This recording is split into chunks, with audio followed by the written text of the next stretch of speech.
When Beyoncé stepped into country music and denim campaigns, critics lined up to tear her down. But they weren't ready for Mama Tina. One clapback from Beyoncé's mom flipped the entire conversation and exposed the truth behind years of hidden shade. And trust me, you don't want to play with her. Tina means business. When Beyoncé stepped into country music and denim campaigns, critics lined up to tear her down. But they weren't ready for Mama Tina. One clapback from Beyoncé's mom flipped the entire conversation and exposed the truth behind years of hidden shade. And trust me, what Tina said had the whole internet knowing she means business. Don't play with me. When Tina Knowles defends Beyoncé, she's not playing around. For decades, Tina has watched people come for her daughter, from media critics to TV personalities, and every time she's made it clear, you don't mess with Beyoncé without facing Mama Tina's fire. But the way she clapped back at Megyn Kelly and others didn't just protect her daughter. It flipped the whole conversation upside down, and trust me, what happened next had the whole internet talking. Tina admitted that it's almost impossible not to respond to the wild rumors and lies she hears about her family every single day. She said, "It's so hard not to put my fingers on that, because I get in trouble all the time." Still, she doesn't hold back when it goes too far, especially when it comes to her grandkids. Tina's warning couldn't have been clearer.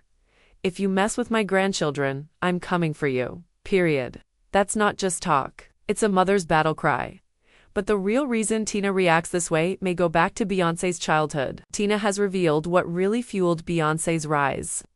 From a young age, she worked harder than anyone else in the room. Vocal lessons, dance lessons, hours of practice, while others wasted time gossiping. Beyoncé focused. She never chased clout, never spread rumors, and never needed drama to get attention. She built everything on discipline, humility, and respect for those who came before her. And that's exactly why Tina takes it personal when critics try to reduce her daughter's success to anything less than hard work. But one critic couldn't stop herself from throwing shade. And that's where things explode. Enter Megyn Kelly. When Beyoncé's denim campaign dropped, Megyn jumped online, calling her fake, forced, and trying too hard. But Tina wasn't having it. Her response went viral. "If she helped you stay relevant or get your name in the press, you're welcome." That line shook the internet because everyone knew who it was aimed at. And the truth is, Megyn's fixation with Beyoncé goes way back. From shading her music to questioning her place in culture, it's clear this isn't just a casual critique. It's a long-running obsession, and Beyoncé decided to take that obsession and turn it into the ultimate clapback live on stage. On her world tour, Beyoncé did something no one expected. Right in the middle of the show, on the massive jumbo screen, she played a clip of Megyn Kelly talking slick about her. The crowd erupted, laughing, booing, cheering all at once. It was a genius move, turning Megyn's words into part of the performance. Megyn's reaction, a full meltdown on her own show, accusing Beyoncé of bullying her, and even calling her thin-skinned. The irony. Megyn had been tossing shade for years. But the moment Beyoncé used it for entertainment, suddenly she was the victim. But this feud wasn't just petty drama. It exposed something much bigger, a double standard that runs deep. When Sydney Sweeney appeared in her Good Jeans campaign, she was praised as iconic. But when Beyoncé dropped her denim collab, suddenly it was a national crisis. Critics accused her of being artificial, even of acting white. Piers Morgan piled on, comparing her to Marilyn Monroe and calling it cultural appropriation. But the double standard was glaring. White women are celebrated for channeling icons. Black women like Beyoncé get dragged. It was never about the denim. It was about race, power, and who gets permission to play with American imagery. And that's why Tina's words cut so deep. Because they weren't just about Beyoncé. For Tina, defending Beyoncé isn't just about family. It's about legacy, culture, and respect. She's spoken openly about the sacrifices she made, from doing hair to sewing costumes, to build the foundation her children now stand on. Her message is clear. Black mothers don't just raise kids, they build empires.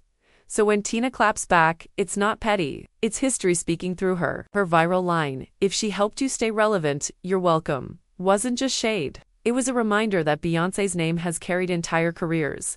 And once you look closer at Megyn Kelly's history, the picture gets even clearer. This isn't the first time Megyn Kelly has stirred outrage.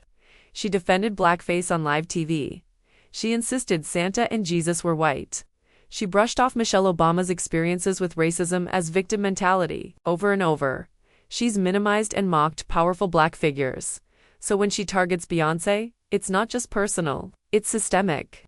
She's feeding the same audience that cheers her every time she tries to tear down a black woman in the spotlight. But while Megyn keeps playing the same old game, Beyoncé's family is already building the future. Beyoncé has mastered the art of flipping criticism into unforgettable performances. She doesn't just ignore the hate, she transforms it into art, and now her daughters are stepping into that same spotlight. Blue Ivy has already stunned audiences on stage. Rumi is starting vocal lessons. And through it all, Tina is still in the front row, protecting, guiding, and reminding the world. The Carter-Knowles family controls their own narrative. No outside noise can change that. So when Tina defends her family, don't play with her. It's not just about clapping back at critics. It's about decades of hard work, family legacy, and refusing to let anyone rewrite their story. Megyn Kelly can keep spinning her obsession, and Piers Morgan can throw shade from the sidelines. But the truth remains, every attack only makes Beyoncé's star shine brighter. Now the real question is, are these so-called critiques really journalism, or just an obsession dressed up as commentary?